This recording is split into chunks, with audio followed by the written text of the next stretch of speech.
Alright, yeah, and welcome back to some more Gwent. So, before we get started, I do want to apologise for the lack of videos over the past week or so.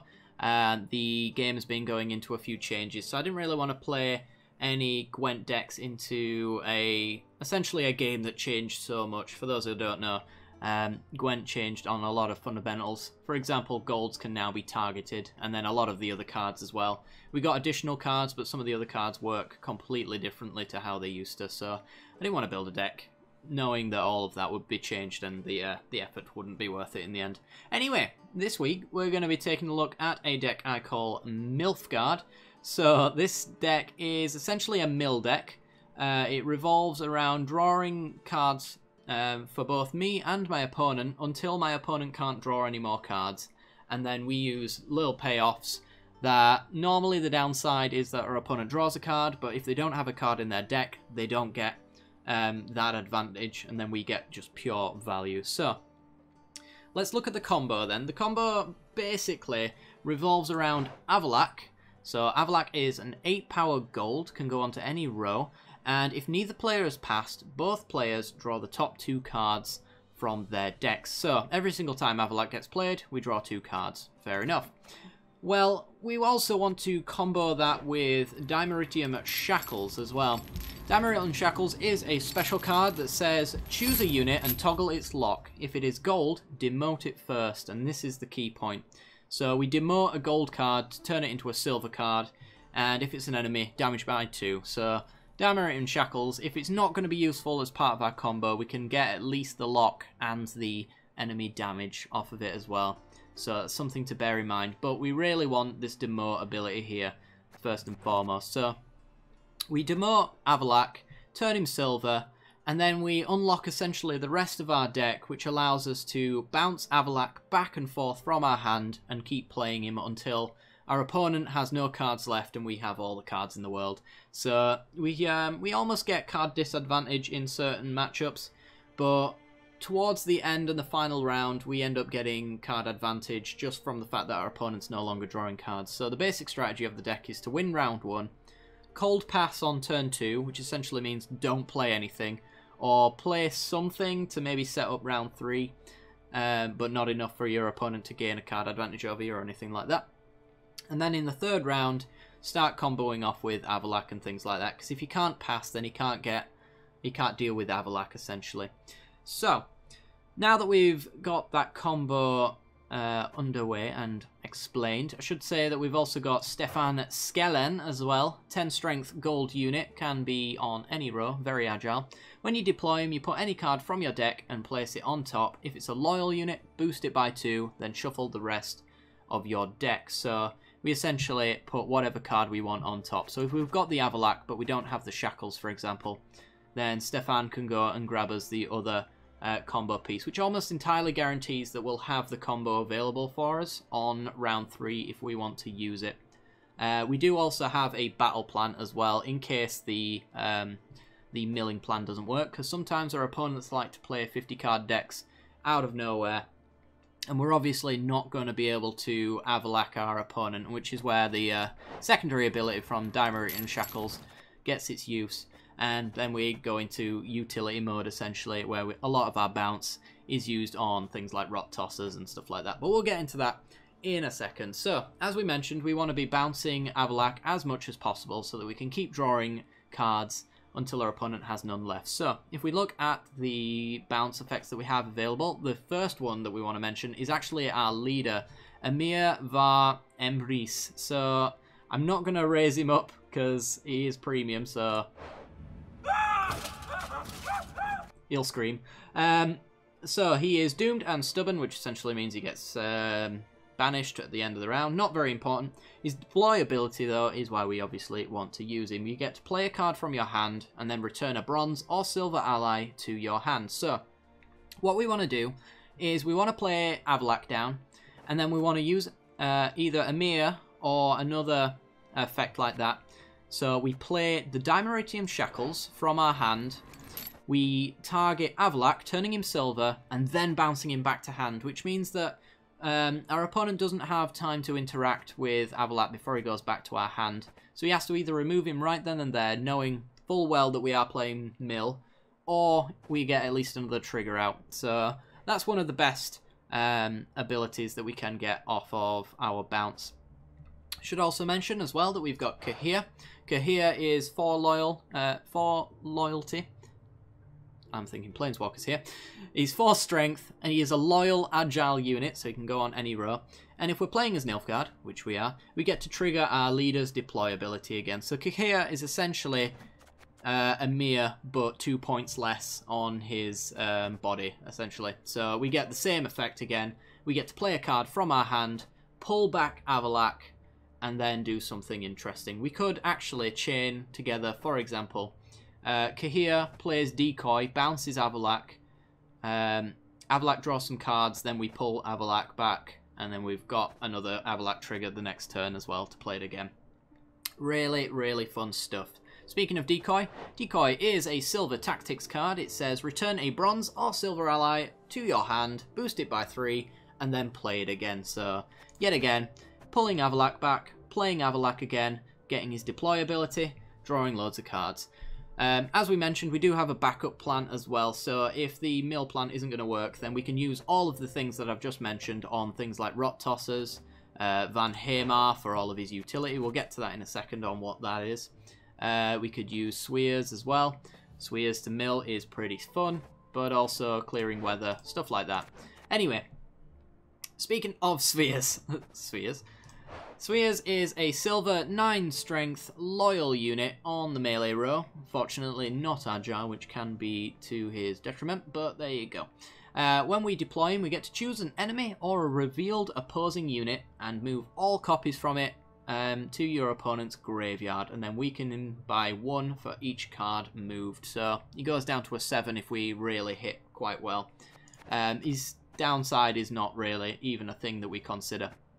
So what we want to do with Swears is essentially, this is where the deck becomes a little bit more difficult to pilot if you're not familiar with Gwent. So we need to be able to get the best trigger we want from Swears. We need to essentially know that the card that we're about to target has 2 copies in our opponent's deck. There's no way we can know that, but playing around things like, for example, if our opponent played an Albrecht Pikemen and it hadn't triggered yet, we know that the other 2 are in our opponent's deck because you play Albrecht Pikemen to thin. That kind of thing. We wouldn't actually pick the thinning card though, because we want our opponent to thin all they want. That helps us. We want to pick the cards that don't thin, so if our opponent plays a Rot Tosser, for example, we Swears the Rot Tosser, hope to hit a 2 more, because these guys are always auto-includes, and almost always you end up seeing 3 copies of them, if you see copies at all, because they are just such great value. So we essentially mill out our opponent's stuff as much as possible. If our opponent hasn't played a card yet that we want to trigger, then we've got our Alchemists as well. 8 power on a ranged row for our loyal unit. When you deploy him, you reveal a card. These 2 are here purely for either information, so we reveal a card from our opponent's hand just to know what it is. But it's also here to make sure that Swears gets a little bit more value, because if our opponent doesn't play the cards that we want to hit, then Swears doesn't do anything at all. So Alchemist allows us to hit bronze cards and things like that in our opponent's deck, learn information about our opponent's deck as well so that we can play around it, and in the case of Swears, mill those cards if they haven't played them yet. So, after we've done all of this mill, how does the mill deck get its payoffs? So, the ideal situation for our deck is that our opponent has no cards in hand. So the ways that we get those payoffs are from things like Tibor Eggheart. So 8 power, not going to be for very long, hopefully. And he's an agile unit, so he can go on any row. When you deploy him, if neither player has passed, then you get to strengthen himself by 15, and your opponent draws the top bronze card from their deck and reveals it. So he essentially gets 15 points as soon as he gets deployed, which takes him up to 23. Which is a pretty sweet gold card right there. The downside is that our opponent gets the top bronze card of their deck. If they have no cards in their deck, well, they don't get that card. And if they have no bronze cards in their deck either, they don't get a card. So we can think of this as a 23-point gold with no downside. We can also use things like the Albrecht Armoured Cavalry, which allows us to probe into our opponent's deck to find out if that bronze card is there. So we get to look at the top 3 units in our opponent's deck, and then we get to choose one and boost self by its power. So this doesn't show us the special cards, unfortunately, but it does show us all of the units that are in there, which includes golds, bronze, and silvers. And if we don't see a bronze there and our opponent's got 3 cards in their deck, then it's usually a good, safe time to start using things like Tibor Egghardt. Also using things like the Magna Division as well. 7 strength, agile unit. When you deploy him, if neither player has passed, you get to draw the top card from your deck and create a base copy of the top bronze card in your opponent's deck that they then draw immediately. So, when we play it, we both draw a card, but if our opponent doesn't have any bronze cards in their deck, they don't draw a card. So Magna Division is a 3rd round card for us. You want to always mill this right at the very beginning because it'll never get the value that you want from it. But in the last rounds, if our opponent has no bronzes in their deck left, then this is just a straight up 7 strength unit that gets a redraw. So it could chain us into more draw, into more Magna Divisions that gets us more draw, that kind of thing. It just allows us to go through our deck with absolutely no downside whatsoever. We then have Albrecht, yet again, is another case of a redraw. 9 strength siege unit. He is a silver as well. When you deploy him, if neither player has passed, each player draws the top card from their deck. Your opponent's card is revealed. He's essentially a silver Avalak, but he reveals 1 card and also, of course, draws 1 card. If we are in the 3rd round and our opponent has no cards in their deck, then it just draws for us. So there's all upside there as well. So you may be thinking to yourself, well, we are running 25 cards and our opponent is running 25 cards. How do we end up getting ahead of them to the point where we're drawing cards and our opponent isn't, especially since we are thinning with our Albert Pikemen? Well, we've got Asire Va Anid. I probably butchered the crap out of that, but never mind. 10 strength unit on the siege row. And when you deploy her, you allow us to shuffle up to 2 bronze or silver cards from either graveyard into that player's deck. So, we use Asire to put 2 cards into our deck, essentially, which puts us ahead on cards if our opponent has equally been thinning as much as us. This game, you find that a lot of decks end up thinning the crap out of them just for consistency though, so most of the time we'll find that our opponent is ahead or behind on cards to the point where we'll be drawing and they won't be. But if that's not the case, then we've got Assyria, which allows us also to put certain cards into our deck which might allow us to continue our milling. So, for example, we could put Decoy back into our deck so that we can keep drawing. Maybe if we have another way to draw, we might want to put our Silver Avalak back into the deck so we can hopefully draw into it and continue the combo again. Things like that, anyway, are why you would want to run her. And just in case as well, if the combo's not working, you allow yourself to put maybe your Rot Tossers from round 1 back into the deck to find them again to get some value. So every single card isn't just purely about the combo, it's also about the backup plan as well. So, speaking of backup plan and utility cards, we'll go on to utility first.